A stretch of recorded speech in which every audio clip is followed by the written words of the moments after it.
waliwo omusajja arabi munamalungu manjiro kakika nti bagambe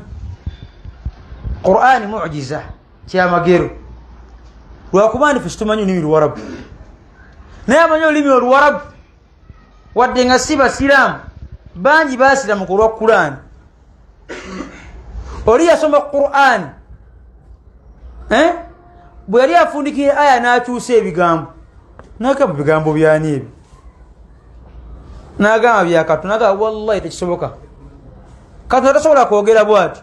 agenda okulaba ng'akyusizza amakulu ga aya ng'afundikira eno kati lumu munnamalungu yawulira omusajja ng'asoma Qur'ani sina musiraamu n'agamba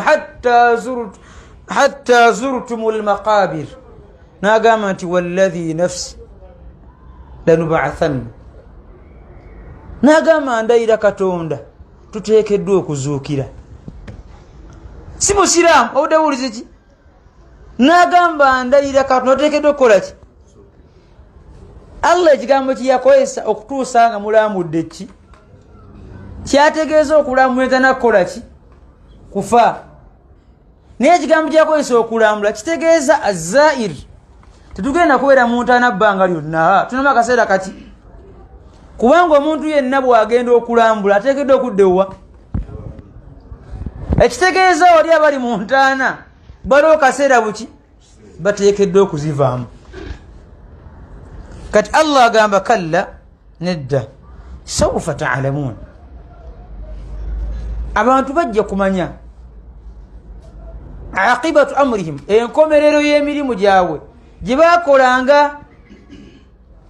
bino Allah byatuga mu lwazo batabitegeera ne bajja bikola ki bateekeddwa bitegeera Allah n'agamba thumma kalla sawfa ta'lamun Allah n'akinywezaawo era nkakasa ddala abantu bajja kutegeera aqibatu amrihim enkomerero bino gye baakola ki gye baakola kuno ku duniya kalla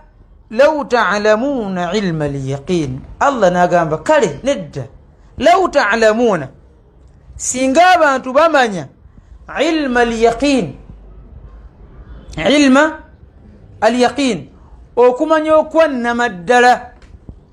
tuyina ilmu za mirundi emeka tuyina ilmu al-yaqin wa aynu al-yaqin ilmu al-yaqin kwe kumanya ekintu kwe kola ki ayna al-yaqin kwe kubeera ng'okirabirako ddala tuli fenna tuyina ilmu al-yaqin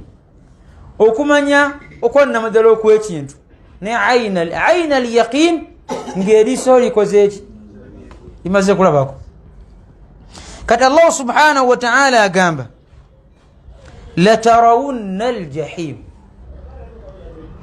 abantu baneeno bajja kulaba omuki omuliro gubayita batya abantu bonna abakkiriza n'abatali baki bakkiriza bajja kukola ki gulabako naye abagenda okulako ayina al-yaqin be bakufaar abajeemu